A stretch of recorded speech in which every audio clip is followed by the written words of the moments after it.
Friends, welcome to my channel JIB and CIB made simple. तो दोस्तों, आज हम लोग डिस्कस करेंगे अपने principle and practices of banking का यूनिट 4। तो ये हमारा क्रैश कोर्स का सिलसिला चल रहा है दोस्तों, और आज हम लोग मल्टीपल चॉइस क्वेश्चन को डिस्कस करेंगे। जैसा कि हमारा मेथोडोलॉजी है, हमारा स्ट्रेटजी ही है कि सबसे पहले हम लोग थ्योरेटिकल पार्ट को डिस्कस करते हैं और फिर उस पर एमसीक्यूज को डिस्कस करते हैं, ताकि अपना कंसेप्ट अच्छे तरीके से क्लियर रखें। तो फ्रेंड्स, चलिए शुरुआत करते हैं अपने इस एमसीक्यू सेशन को। इससे पहले मैं बता दूं कि एक पूरा प्लेलिस्ट बन चुका है। हम लोग 4 मॉड्यूल तक अभी तक डिस्कस कर चुके हैं और आपको पूरा प्लेलिस्ट मिल जाएगा डिस्क्रिप्शन में। तो जिन लोगों ने पिछला वीडियो नहीं देखा है, उनसे मेरा आग्रह है कि वो जाकर उन वीडियोस को देखें और अपना कंसेप्ट बिल्डअप करें। आइए सबसे पहला क्वेश्चन देखते हैं। पहला क्वेश्चन में पूछा गया है कि lending and borrowing of funds between bank for 1 day is called. Option है रिजर्व मनी, बी है टर्म मनी, सी है नोटिस मनी और डी है कॉल मनी। तो फ्रेंड्स, बहुत सिंपल सा चीज़ है। एक होता है हमारा कॉल मनी। कॉल मनी में क्या होता है कि जो लैंडिंग है और बोरोइंग होता है फंड का, वो केवल और केवल एक दिन के लिए होता है, तो उसे हम लोग कहते हैं कॉल मनी। ठीक है दोस्तों, ये चीज़ मैंने पिछले लेसन में पूरे अच्छी तरीके से समझा चुका हूँ।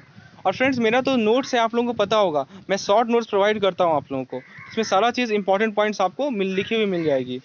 चलिए, तो फ्रेंड्स अगला क्वेश्चन देखते हैं। What is the maximum amount bank are permitted to borrow in call and money market.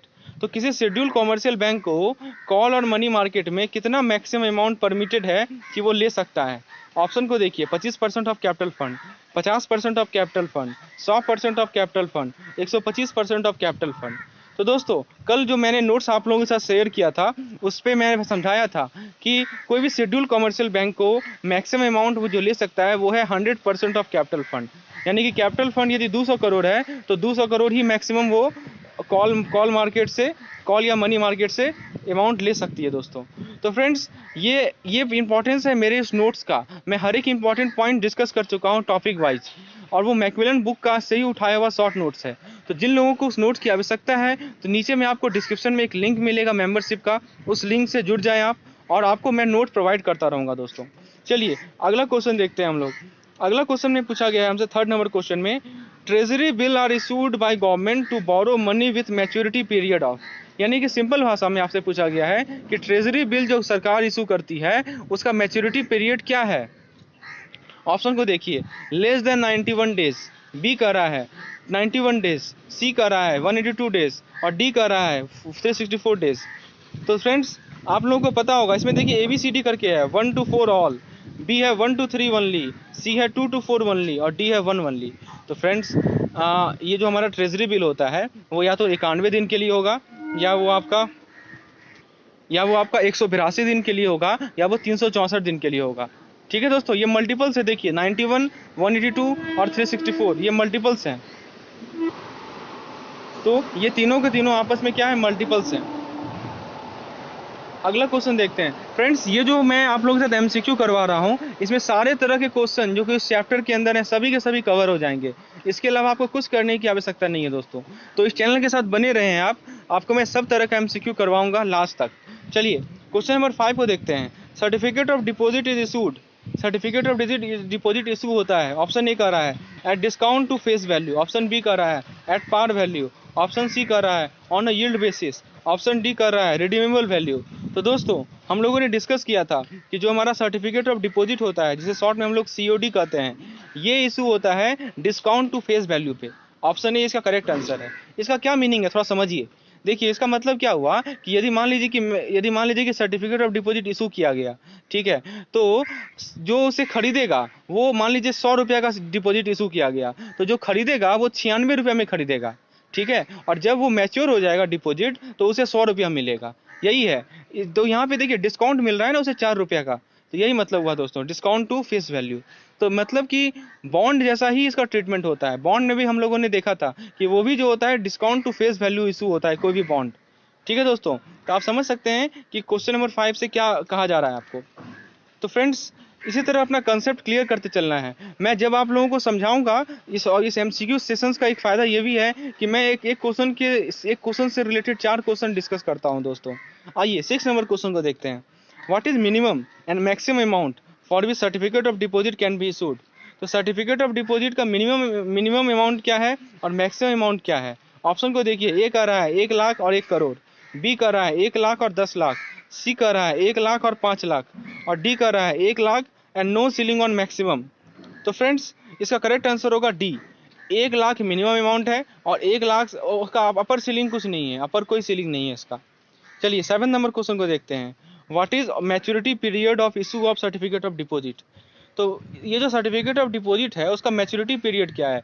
दोस्तों हम लोगों ने बताया था, मैं आप लोगों को समझाया था कि ये सभी के सभी मनी मार्केट इंस्ट्रूमेंट है, और मनी मार्केट इंस्ट्रूमेंट जो होते हैं वो शॉर्ट टर्म्स के लिए होते हैं, 1 साल मैक्सिमम। तो जरा ऑप्शन को देखिए, 7 दिन से 1 साल, बी कह रहा है 7 दिन से 10 साल, सी कह रहा है 15 दिन से 1 साल, और डी कह रहा है 15 दिन से 10 साल। तो मैं समझाया था कि चूंकि ये मनी मार्केट इंस्ट्रूमेंट है तो इसका जो अपर टाइम लिमिट होगा वो 1 साल होगा। आप ऐसे भी देख के आप लोग ऑप्शन को टिक लगा सकते हैं। तो बी तो होगा नहीं, वो 10 साल का रहा है। सी नहीं होगा, क्योंकि देखिए मिनिमम जो होता है ना वो 7 दिन होता है, मतलब 1 सप्ताह। ठीक है, 1 सप्ताह का तो होना ही चाहिए। ठीक है, चलिए तो इसका करेक्ट आंसर होगा ऑप्शन नंबर ए। 8वां नंबर क्वेश्चन पूछ रहा है कि कॉमर्शियल पेपर, देखिए यहाँ फिर कॉमर्शियल पेपर की बात आ गई, मतलब हमारा जो क्वेश्चन का सेटिंग है वो हर एक चीज़ को कवर करेगा आपका। तो कॉमर्शियल पेपर में क्या पूछा गया है, ये कॉमर्शियल पेपर जो इशू होता है वो कौन इशू करता है, तो वो कोई कंपनी इशू करती है दोस्तों। तो उस कंपनी के बारे में देखिए क्या लिखा हुआ है। पहला कह रहा है A company having net worth of 4 crore, दूसरा कह रहा है loan account of standard category, तीसरा कह रहा है sanctioned working capital of 10 lakh and above, और चौथा कह रहा है credit rating at least A3 of CRISIL. तो आप देखिए इन चारों में से क्या क्या जरूरी है। कॉमर्शियल पेपर को कौन इशू कर सकता है, उसके लिए जो कमर्शियल पेपर जो फर्म इशू करेगी, जो कंपनी इशू करेगी, उसके लिए क्या रिक्वायरमेंट है, ये पूछा गया है। तो दोस्तों कल मैंने समझाया था अच्छे तरीके से अपने नोट्स में, मैंने समझाया था कमर्शियल पेपर को इशू वही कंपनी कर सकती है जिसका जिसका नेट वर्थ 4 करोड़ हो और जिसका लोन अकाउंट स्टैंडर्ड कैटेगरी का हो। ठीक है दोस्तों, तो इसका करेक्ट आंसर होगा 1 एंड 2, यानी कि ऑप्शन को देखिए डी नंबर करेक्ट है, 1 and 2 only. Okay, 9th number question पे आते हैं। अब देखिए ये फिर से वही क्वेश्चन है कि कॉमर्शियल पेपर का मिनिमम अमाउंट बताओ, मैक्सिमम अमाउंट बताओ। तो देखिए ऑप्शन ए कर रहा है 1 लाख एंड 1 करोड़, बी कर रहा है 1 लाख एंड 10 लाख, सी कर रहा है 5 लाख एंड 5 लाख, और डी कर रहा है 5 lakh and no maximum ceiling. तो दोस्तों इसमें भी कोई सीलिंग नहीं होता है और इसका मिनिमम वैल्यू होता है 5 लाख। अभी हम लोगों ने देखा था इससे पहले सर्टिफिकेट ऑफ डिपॉजिट के बारे में, वो कितने दिन के लिए होता है, तो वो जो है सॉरी वो 1 लाख से शुरू होता है और कमर्शियल पेपर 5 लाख से शुरू होता है। कमर्शियल पेपर वही कंपनी इशू करेगी जो कि जिसका नेट वर्थ 4 करोड़ से ज़्यादा हो दोस्तों, और दूसरी बात कि उसका लोन का कैटेगरी स्टैंडर्ड होना चाहिए। तो देखिए दोस्तों आपके दिमाग में छप रहा होगा, एक एक पॉइंट क्लियर हो रहा होगा। यही फ़ायदा है मेरे MCQ का, आप लोगों को एक शॉर्ट रिवीजन भी हो जाता है, चीज़ों को शॉर्टली समझ पाते हैं दोस्तों। चलिए अगला क्वेश्चन पूछा गया मैच्योरिटी पीरियड से रिलेटेड, तो आपको ये बताना है कि कॉमर्शियल पेपर का मैच्योरिटी पीरियड क्या है। तो इसका भी मैच्योरिटी पीरियड वही होता है जैसे सर्टिफिकेट ऑफ डिपॉजिट का था, 7 दिन से 1 साल का। ठीक है दोस्तों,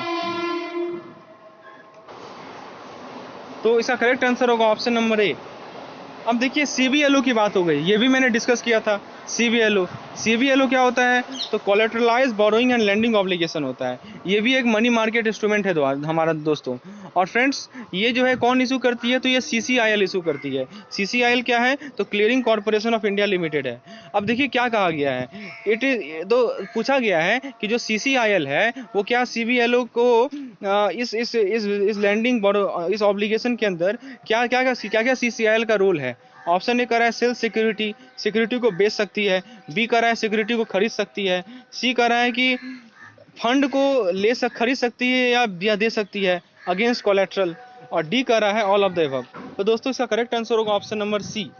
ठीक है, यानी कि फंड को बेच भी सकती है और खरीद भी सकती है दोस्तों, ये दोनों का दोनों यहाँ पे अवेलेबल है इसके साथ। तो इसका करेक्ट आंसर है ऑप्शन नंबर सी।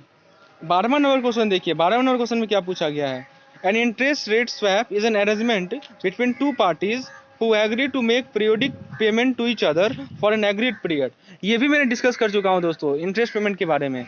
इसमें क्या होता है कि 2 पार्टीज होते हैं, ठीक है, और जो कि एग्री करते हैं कि मैं पीरियोडिक पेमेंट लूँगा। तो फ्रेंड्स कैलकुलेट कैसे किया जाता है ये पूछा गया है। ऑप्शन ए करा है principal plus accurate interest, B कहा गया एक्चुअल प्रिंसिपल अमाउंट, सी कहा गया नोशनल प्रिंसिपल अमाउंट, और डी कहा गया नन ऑफ द अबव। इसका करेक्ट आंसर होगा नोशनल प्रिंसिपल अमाउंट NPP।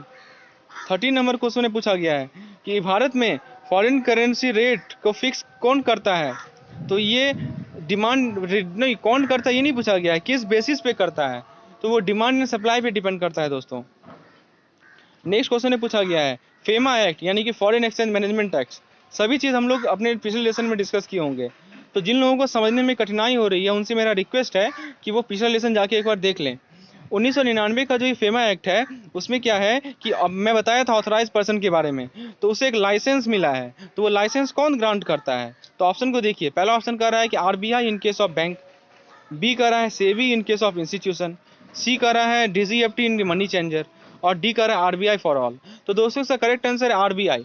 चाहे वो बैंक हो, चाहे वो इंस्टीट्यूशन हो, चाहे वो मनी चेंजर हो, सभी के सभी केस में आरबीआई ही इशूइंग अथॉरिटी है, वही डिसाइड करेगी कि ऑथराइज पर्सन कौन है मेरा, और ऑथराइज पर्सन को ये जिम्मेवारी दी गई है दोस्तों, और ऑथराइज पर्सन का दिशा निर्देश भी आरबीआई ही तय करती है। 15वां क्वेश्चन है हमारा कि as per FEMA act 1999 which of the following can not be included in foreign exchange, इनमें से किसे फॉरेन एक्सचेंज में इंक्लूड नहीं किया जा सकता है।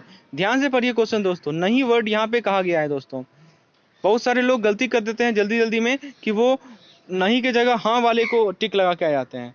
तो देखिए ए कह रहा है कि amount payable in foreign currency, तो दोस्तों जो अमाउंट फॉरेन करेंसी में पेबल है तो वो तो फॉरेन एक्सचेंज में इंक्लूड होगा ही होगा, ये तो लॉजिकल वाली बात है, तो ऑप्शन ए तो करेक्ट है।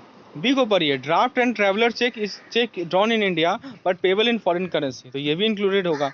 फिर सी कर रहा है draft and traveller cheque drawn in outside India but payable in Indian currency, ये भी सही है। और डी कर रहा है नन ऑफ दिस, तो दोस्तों इसका करेक्ट आंसर है नन ऑफ दिस, ठीक है, यानी कि सभी के सभी करेक्ट हैं। फेमा एक्ट के तहत ही ये सभी चीज़ें होती हैं और ये फॉरेन एक्सचेंज के अंदर आता है दोस्तों। तो फ्रेंड्स ये था हमारा आज का लेसन। हम लोगों ने 15 एमसीक्यू इंपॉर्टेंट एमसीक्यू डिस्कस किए, इससे आप लोगों का दो फ़ायदा हुआ। आप लोगों को शॉर्ट नोट्स भी बन गया, शॉर्ट नोट्स का लिंक आपको मेरे पिछले इस लेसन के डिस्क्रिप्शन में मिल जाएगा, और आप लोगों को चीज़ें रिवाइज भी हो गई दोस्तों। तो समझ सकते हैं कितना इंपॉर्टेंस ये एमसीक्यू प्ले करता है दोस्तों। तो इसी तरह बने रहें हमारे चैनल के साथ। यदि पीडीएफ की आवश्यकता है तो डिस्क्रिप्शन में जाएं, पीडीएफ के लिंक पे क्लिक करें, मेंबरशिप पे जुड़ें, और मैं आने वाले जितने भी स्क्रैच कोर्स के अंदर जितने भी लेसन्स मैं कवर करूँगा सभी का पीडीएफ आपको मिल जाएगा, और उस पीडीएफ से आपको चीज़ें आसानी से कवर होंगी। ज़्यादा आपको मैकमिलन बुक को पढ़ने की आवश्यकता नहीं है यदि आप उस पीडीएफ को यूज करते हैं तो दोस्तों। तो फ्रेंड्स यदि लेसन पसंद आया हो तो लाइक बटन दबाएं और चैनल को सब्सक्राइब करें, और नोटिफिकेशन पाने के लिए एक बेल आइकन होगा उसे भी क्लिक कर दें दोस्तों। धन्यवाद।